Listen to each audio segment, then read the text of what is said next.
दोस्तों, last video में हमने डिस्कस किया था transaction verification and bank reconciliation. Today we will discuss the adjusting entries. Adjusting entries क्या होती हैं? अगर आपने सारी एंट्रीज कर ली, ट्रायल बैलेंस भी बना लिया, फिर भी प्रॉफिट गलत आ सकता है। क्यों? क्योंकि आपने एडजस्टिंग एंट्रीज पास नहीं की। आज हम समझेंगे अकाउंटिंग का एक powerful concept, adjusting entries. Adjusting entries वो होती हैं जो ईयर एंड पर पास की जाती हैं ताकि इनकम और एक्सपेंस करेक्ट पीरियड में शो हो।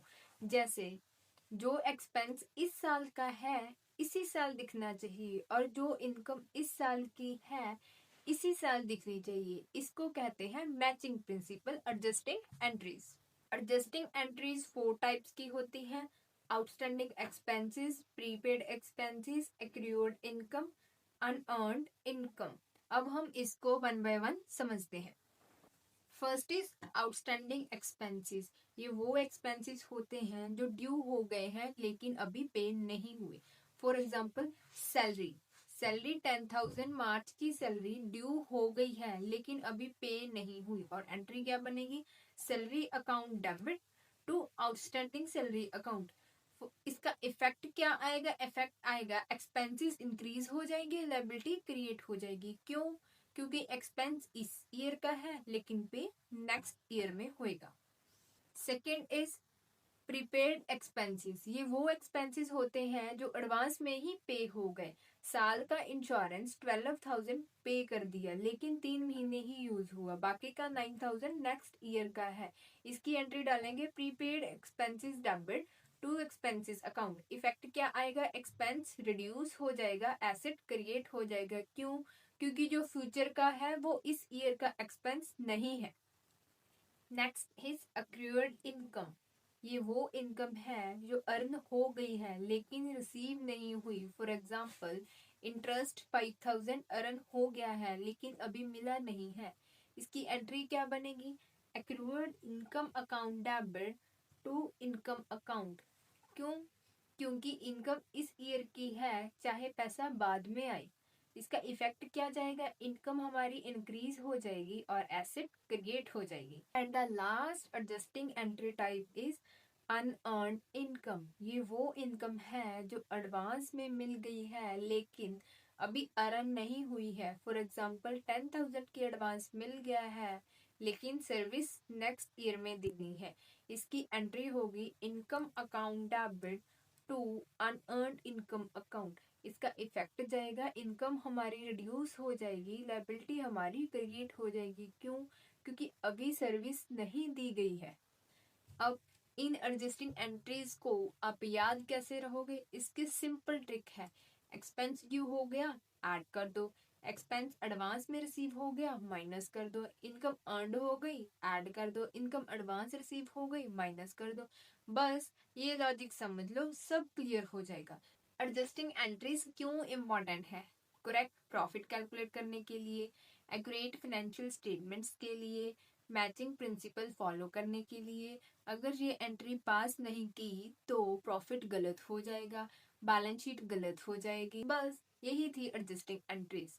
तो दोस्तों, एडजस्टिंग एंट्रीज अकाउंटिंग का हार्ट है। इनके बिना फाइनल अकाउंट्स एक्यूरेट नहीं बन सकते। नेक्स्ट वीडियो में हम समझेंगे डेप्रिसिएशन, जो एसेट के लिए बहुत इंपॉर्टेंट है। दोस्तों, अगर आपने 1 लाख की मशीन खरीदी तो क्या वो हमेशा 1 लाख की रहेगी? नहीं, टाइम के साथ उसकी वैल्यू कम होती है। इसी कॉन्सेप्ट को कहते हैं डेप्रिसिएशन। आज हम समझेंगे डेप्रिसिएशन को डिटेल में। डेप्रिसिएशन का मतलब होता है एसेट की वैल्यू का धीरे धीरे कम होना। ये क्यों होता है? यूज होने की वजह से, wear and tear, technology outdated होने से। For example machinery, furniture, building, सबकी वैल्यू टाइम के साथ कम होती है। अब डेप्रिसिएशन चार्ज करना क्यों जरूरी है? अब सवाल ये है, डेप्रिसिएशन चार्ज करना क्यों जरूरी है? इसे हम क्यों चार्ज करते हैं? इसके 2-3 मेन इंपॉर्टेंट पॉइंट्स हैं। First is true profit calculate होता है। सेकंड, एसेट की करेक्ट वैल्यू पता चलती है। थर्ड, मैचिंग प्रिंसिपल फॉलो करने के लिए। अगर डेप्रिसिएशन नहीं लगाओगे तो प्रॉफिट ज़्यादा दिखाएगा, एसेट्स ओवरलोडेड दिखाएगी। इसीलिए ये कंपल्सरी कॉन्सेप्ट है और चार्ज करना बहुत इम्पोर्टेंट है। फॉर एग्जाम्पल, आपने मशीनरी खरीदी 1 लाख की, अब वो मशीन हर साल यूज हो रही है। मान लो 10% डेप्रिसिएशन हम उस पर अप्लाई कर रहे हैं।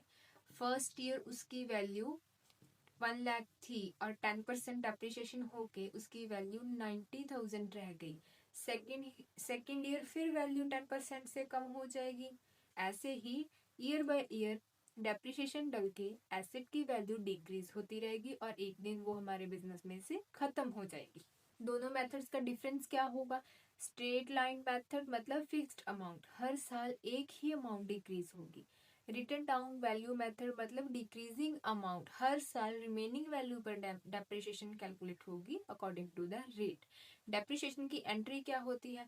Depreciation account debit to asset account. Asset कोई भी हो सकती है, मशीनरी हो सकती है, फर्नीचर हो सकता है, बिल्डिंग हो सकती है, व्हीकल्स हो सकते हैं, राइट। इसका इफेक्ट क्या जाएगा? एक्सपेंस इंक्रीज हो जाएंगे, एसेट की वैल्यू डिक्रीज हो जाएगी, प्रॉफिट एंड लॉस में डेप्रिसिएशन टल जाएगी, बैलेंस शीट में एसेट की वैल्यू कम हो जाएगी। डेप्रिसिएशन इंपॉर्टेंट है क्योंकि ये एक्यूरेट प्रॉफिट दिखाती है, एसेट की रियल वैल्यू दिखाती है, फाइनेंशियल स्टेटमेंट करेक्ट बनाती है। ये एक नॉन कैश एक्सपेंस है, मतलब कैश आउटफ्लो इसमें नहीं होता, सिर्फ एडजस्ट होता है। डेप्रिसिएशन जस्ट एक्सपेंस डलता है।